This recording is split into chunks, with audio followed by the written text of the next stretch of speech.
There's a set of advice that I passionately disagree with when it comes to winning new business. You can find plenty of advice about sales, selling, and business development on YouTube, in business books, and even in industry conferences. But I've found there are 7 pieces of advice in particular that you should not just ignore, but actually flip on their face and do the opposite. Here they are. First, forget the sales mindset. If you're watching this, I'm betting you're like many of my audience and clients. You're already highly skilled, a professional who's worked for years or even decades to hone your craft. Or maybe you're finding this resource early in your career and you're jumping ahead on the path of winning more work. But your experience with sales isn't something you usually want to associate yourself with. To most people, a sales mindset means being pushy, having the salesperson's interest in mind over the client's, instead of listening to what would serve the client best. But business development is something you do for someone, not to someone. Instead of a sales mindset, focus on being helpful. Start asking questions, educate, and guide them to the next right step, stewarding long-term relationships instead of prioritizing short-term potential gain. And that means what's best for you is guiding the client to what's best for them. This approach to business development often looks much different than you'd expect. For example, tip 2, stop asking for the business. You may have heard this advice.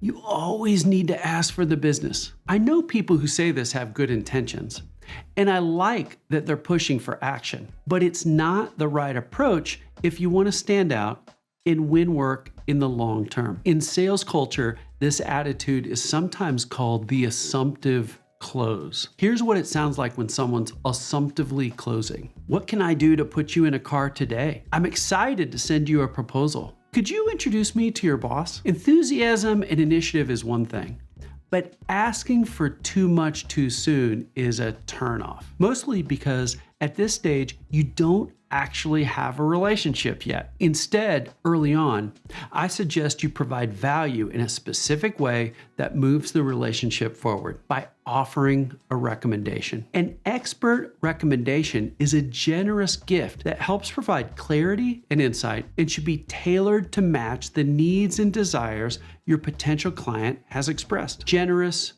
targeted recommendations are a way to naturally grow your relationships. That way, when the time does come to ask for business, it's a natural stepping stone on a path you've both decided to walk down. Asking for a commitment to work together works best when you've developed a real relationship, and it can feel great as long as you don't rush it.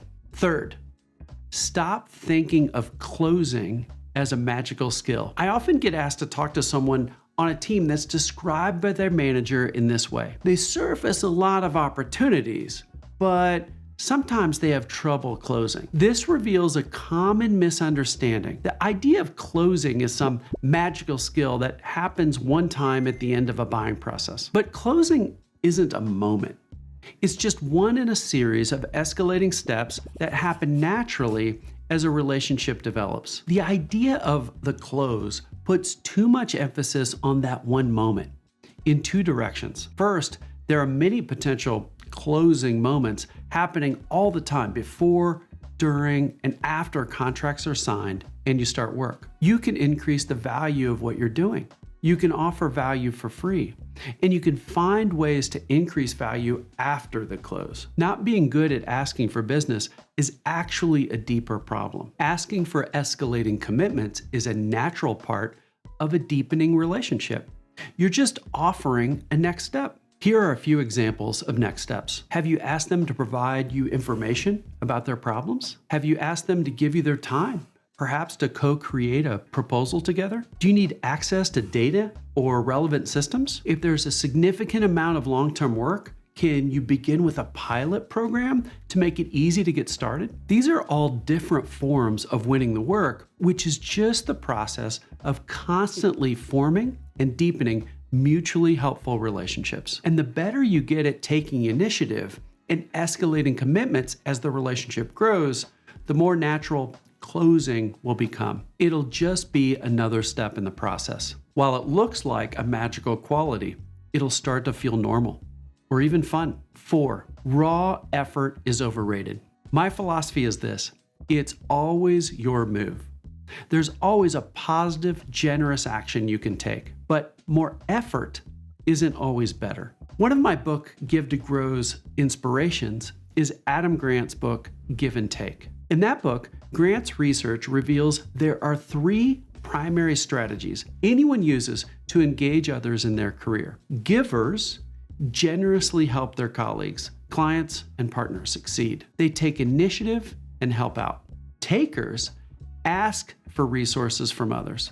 They solicit help, use other people's time, and look out for their own interests. And then there's matchers, people who wait to see what their counterpart will do, then either take or give in response to what they receive. Grant's research found that givers who initiate generous acts were the individuals who best advanced in their businesses and careers. But givers also contained the worst performing individuals as well. The difference between the successful givers who got ahead and those that did much worse than every other style is the way they give. Rather than giving indiscriminately, they chose to intentionally give to those who had the potential for long-term mutual benefit and connection. The potential benefit didn't need to be guaranteed, but it had to have the potential to pay back on their cost of giving. In other words, they were strategic. There's a broader lesson here for all in business development. Effort and hustle are great, but applying the same level of effort and hustle to every potential opportunity will backfire. Instead, pick strategic relationships to invest in, your top relationships to invest in. Pick those who, even if they never respond, are the types of folks you want to be working with long term. Create goodwill and it will come back to you. Remember, if you try to keep up with everyone, you'll keep up with no one. So how do you choose who to keep up with? Great question. Tip 5.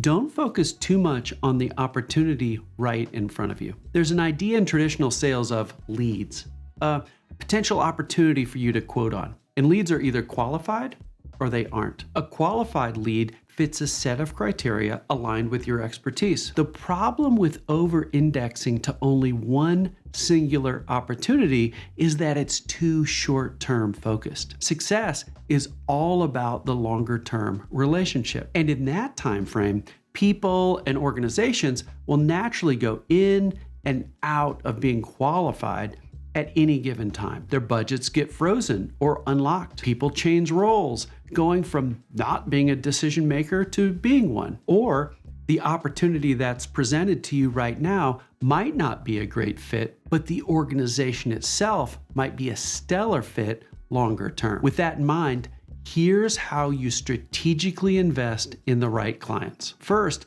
focus on if the person or organization is a good fit longer term. If so, offer a give to get. This is a specific offer to help, performed at no charge as an investment in the relationship. If the prospect could be a strong fit, but you're unsure if they're interested, motivated, or you need to deepen the relationship first, this is your default move. I'll have a full video on the best give to get techniques, but here's some quick ideas. Offer a workshop where you teach the client some of your expertise. My all-time favorite move. Offer a whiteboarding session to start building something. You can plan a project. You can build a scorecard, or you could design a significant change in their organization, or just offer to grab lunch and talk through anything important to the client. This is an investment in a relationship.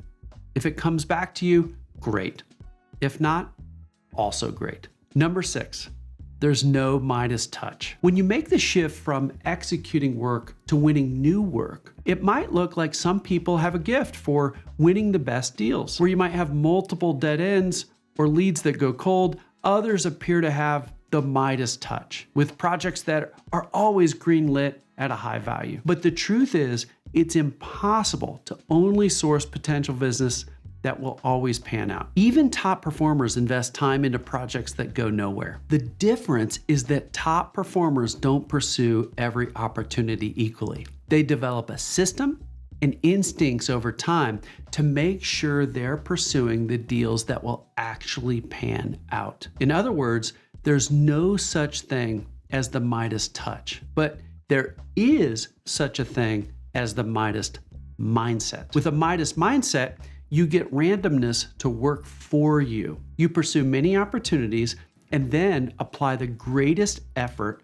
to the deals with the most promise as they develop. Do this, and it will look like everything you touch turns to gold. Number 7, in the short term, don't focus on getting a yes. The goal of winning business is getting to the yes, right? Closing the deal, winning more business. But yes can be the worst thing to happen when you're trying to win work. An incremental yes can feel great in the short term. Maybe the client says yes to you sending them a proposal, but are they really interested or just being nice when you offered it? They want a proposal. You bring the news back to your team. You count the deal value against your annual goal. Expectations rise. The path of the pushy yes can lead to what we call the slow no. And the slow no's are the worst. That's where people keep meeting with you because they like you or the topic, but can never hire you for one reason or another. So instead of pushing for a yes, push for the truth. If it's not the right time, you want to know. If it is the right time, you want to know. Get the truth. Make it easy to say no. That way, you aren't stuck with the slow no. And if you want to know exactly how to get to the truth and eventually discover an authentic yes, I created an entire video on how to get there quickly and effectively. Watch that video here next, or start the full video series on my book, Give to Grow, here. That way, you can win the work you want with the clients you want.